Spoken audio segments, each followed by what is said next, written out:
Hello, welcome back. My name is Alyssa and thank you for stopping by. What was that?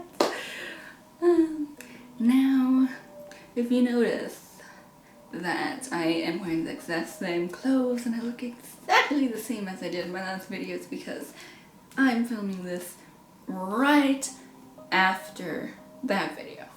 So let's just get that out of the way and get started with this video. Today for you guys, I'm reading another creepypasta.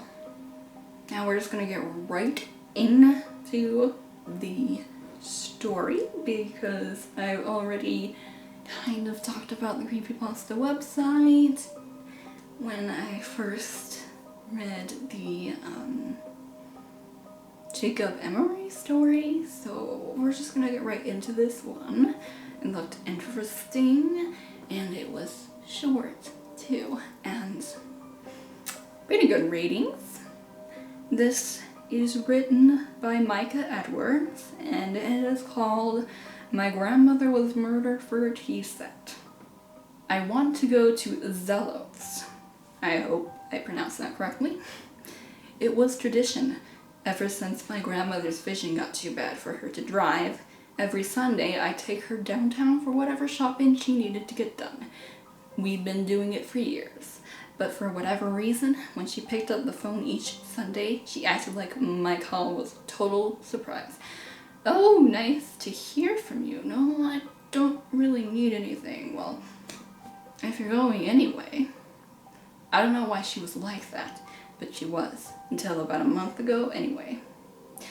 I called her like usual, and she barely even waited for me to finish saying hello before she told me she wanted to go to Zealots. That's how I'm gonna pronounce it. Sure, Grandma, what's Zealots? Doris went last weekend. She's been cooing about it ever since. She was out with her great-granddaughter and bought her some sort of doll that she's just in love with. Madison, I mean, though Doris is in love with it too. But Doris says that the whole shop was just a treasure, and honestly, I'm sick of hearing her say, you should go see it. Then let's go see it. Do you know where it is? No, but we can ask Doris when you get here. I'll just look it up online, Grandma. There was no such thing as a short conversation with Doris, and if she was half as enamored with this shop as my grandmother seemed to think she was, then if we stopped to talk, we'd be there for at least an hour. I intended to avoid Doris completely until the trip home at least, where I could fake another commitment and flee if I had to. She was a sweet lady, but loved to talk. The retirement home, the independent living community, was full of women like that. You think that they could just talk to each other and spare everyone else, but apparently it didn't work that way. Zealots turned out to be down in the old warehouse district, which provided cheap floor space for all sorts of businesses, from breweries to rug wholesalers. It didn't have a website, but a couple of local reviews described it respectively as a charming collection of oddities and a delightful maze of vintage treasures, which told me about what to expect from the place. Nearly, anyway. The first thing that I noticed when we walked in was that the place was enormous. Tall shelves divided the cavernous space into winding aisles, intersecting and ending apparently at random. If there was a plan to its layout, I couldn't see it. Grandma was delighted from the moment we walked in. Oh, look at what they have, she exclaimed, making a beeline for one aisle's end cap. I'm sorry, can't talk. She picked up a china figurine of an angel and showed it to me. Isn't it adorable? I've never really been one for kitsch, but I smiled. It really is, Grandma. She replaced the fragile statue and drifted off down the aisle. I followed in her wake, nodding appreciatively and making noises of approbation for each item she held up for my appraisal. I didn't really get it, but I hadn't seen her this animated in years, so I was loving it. We'd been in there for an hour or more before she found the tea set. Oh, look at this, she declared. Her tone was different than it had been, a little bit lower. More possessive, maybe? It was enough to sharpen my attention, certainly, to pull me out of the fog of yeses and mm-hms that I had been uttering. So I looked as she demanded. It was, as I said, a tea set. A delicate one of bone china with intricate patterns of vines and flowers twining around the rims of the cups and bowls. It was certainly a marvel of craftsmanship and lovely as far as these things go, but it was a tea set, sort of thing you put in your cupboard and ignore for years on end. Grandma felt differently, clearly. She approached it with an almost reverent look on her face, plucking a cup from its stand with the sort of care usually reserved for handling newborn kittens. "Oh, this is beautiful," she breathed, turning it over in her hands. She turned to me. "Will you carry this up front for me?" I blinked. I'd never known my grandmother to make an impulse purchase in her life. I'd seen her dither for 5 minutes over what brand of canned green beans to buy. I knew that she was on a fixed income, and this was a full tea set with cups, saucers, with cups, saucers, servers, and all. "Are you sure, Grandma?" I asked, leaving unspoken the last part. "Are you sure you can afford this?" I would have offered to buy it for her, but honestly, I wasn't sure I could afford it either. I figured that a set like this had to be a few $100 minimum, more if it had any sort of vintage value. She nodded and answered the question that I hadn't quite asked. "Look, they're practically giving it away." She held up a small handwritten tag fixed to the teapot, which read only $25. Maybe that's just for I began, but she was already turning the tag over. And the reverse, in the same handwriting, was "for set." "Wow," I said, impressed. "Shoot, let's get to." Grandma gave me a bit of a glare. "This is clearly one of a kind." I shut up before I said anything else stupid. We made our way to the front of the store, Grandma still examining various items on shelves, me staring intently at the clinking, teetering miscellany in my arms to make sure that nothing slipped. When we finally reached the front, I set the whole collection down with relief. "Oh, a lovely choice," said the unctuous little man behind the counter. "That was absolutely one of my favorites." Grandma smiled. "You have a beautiful store here, Mr. Oh, call me Thaddeus, and thank you. I just have such a love of collecting. If I didn't run the store, I'm sure I'd be one of those hoarders they make television shows about these days." "Oh, this is not hoarding. Your collection is wonderful, and this," Grandma indicated the tea set. "I cannot talk." "Well, I'm glad I found you. Shall I wrap it up?" He reached for the teapot. His motions were as smooth as his voice, almost unnaturally so. Have you ever watched a movie shot at 48 frames per second instead of the standard 24? It's too smooth, too clean. It ends up looking sort of uncanny. That was how Thaddeus moved and spoke, like he had more frames than the rest of us. Interesting way to explain something like that. I've never heard that before. That's pretty cool. Just had to say that. When he reached for the teapot, my grandmother flinched. I saw her start to reach out as well, then restrain herself. "Yes, please do," she said, a hint of strain in her voice. "We certainly wouldn't want anything to happen to it." "Oh, bone china is very durable," Thaddeus assured her, his hands swiftly wrapping each piece of the set in 2 smooth motions.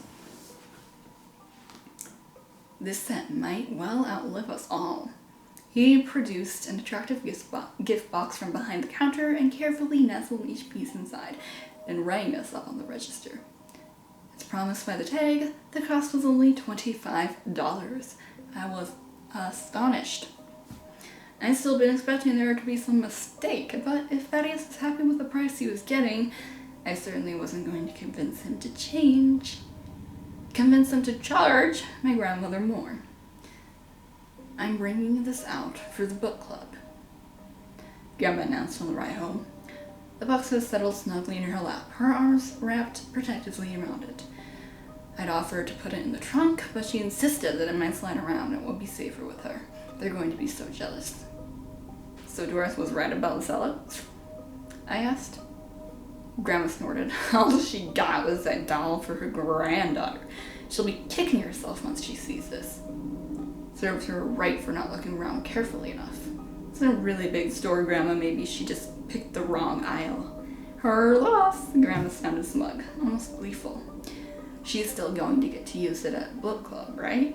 Yes, absolutely. But I'll own it. Internally, I shrugged. I knew that the politics ran deep in that community, and I mainly just stayed out of it. This was clearly some game of one-upmanship that I had never before wandered into. And if Grandma was happy, well, I was happy. That was the last time I ever saw Grandma. I spoke to her that Monday night, the night of the book club. She called me to talk afterward, as she often did when she had opinions that differed from the other people in the club. So how was the book club, Grandma? I asked. Oh, the tea set was such a hit, she told me, practically crowing. Everyone loved it. Okay, but the book? And Doris was so mad. Did you get that at Zealot's? Where was it? I didn't see it. So the tea set, huh? I think it even made the tea taste better. I swear I haven't had tea that flavorful in years. It's a ritual of it all. It really adds to it. I'm glad you're happy, Grandma. Can we go back this Sunday? We can take Doris this time. It'll give her a chance to find something. She'll go into a complete sulk otherwise. Absolutely, Grandma. Let me know if anyone wants to go, and I'll bring the SUV. Don't be ridiculous. None of us can climb up into that thing. It'll just be me and Doris. Everyone else can find their own way there.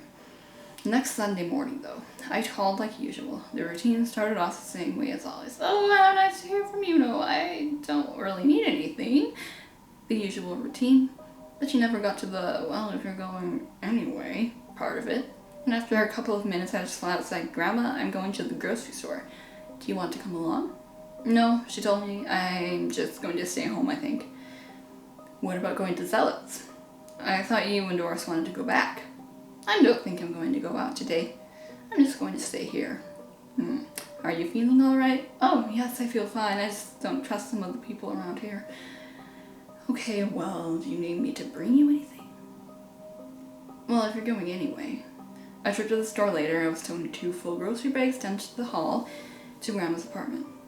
The door was ajar, so I nudged it with my foot. I started to call out, but my voice died in my throat.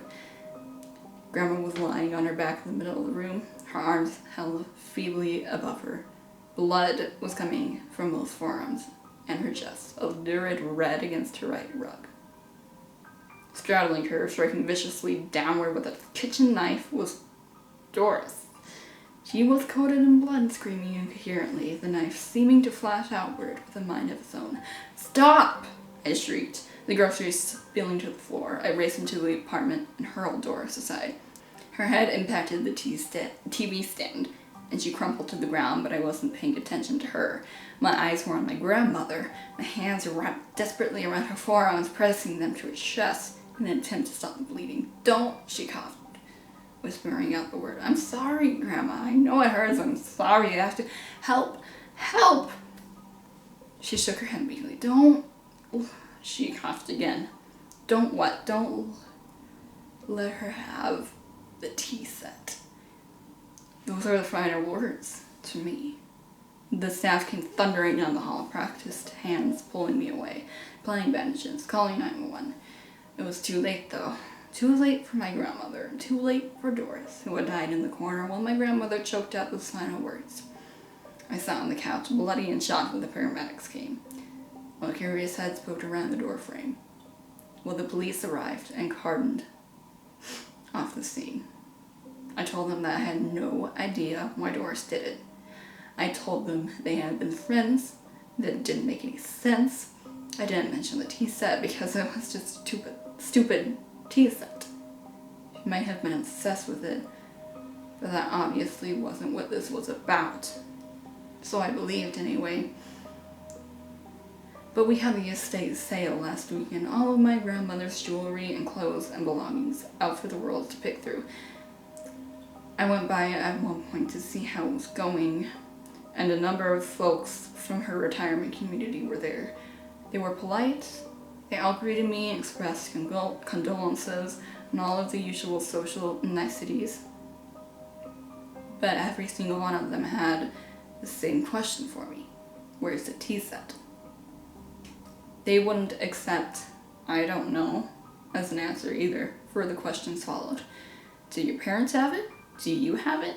Did she give it to someone already? Who has it? The look in their eyes were desperate, vicious. I made my excuses and left before it got any worse. I don't know who has the tea set. My parents don't. They never even knew about it. I'd assumed that someone in my grandmother's building took it, except that all of the people she associated with were at the estate sale, looking for it. The day she was murdered, when I showed up at her apartment, the tea set was on the table. I remember it. I remember seeing it. The image of her murder fixed clearly in my mind like a painting. And just past her flailing arms to the left of Doris's upraised knife. The tea set's plainly there on the table. But when I left the apartment, when I stood up from the couch where I'd been sitting for hours, I had a brief moment of dizziness. I studied myself on the table for a second until it passed. I put my palm flat on the table while I caught my balance. The empty table. There was no tea set there. The whole episode was a blur. I remember the opening image distinctly, and there's just blood and flashing lights and an endless parade of faces. So many people came in and out of my view while I sat on the couch and stared and cried. And there, in the middle of it all, was one person who moved smoothly through the crowd. Too smoothly, who glided in as if he belonged and moved the tea set. There were so many faces, so many blurs I couldn't recall.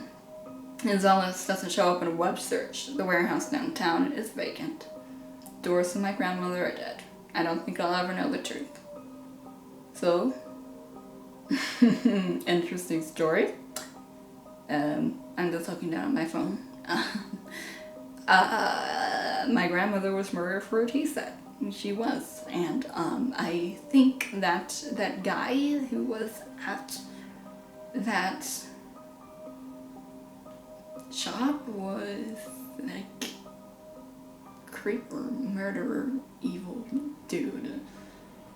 Maybe killed more than just her. So that's scary. But anyways, just like I said in my other creepypasta video, I will talk more about this in another video. Talking about what I think about it and kind of giving it a review, because this video itself has already gotten very long and I have been filming for a while today and I am very off and my voice is off and I'm starting to lose it. So I'm just gonna end this video here. Thank you guys so very much for watching. I hope you enjoyed it and I will see you all very soon. Bye.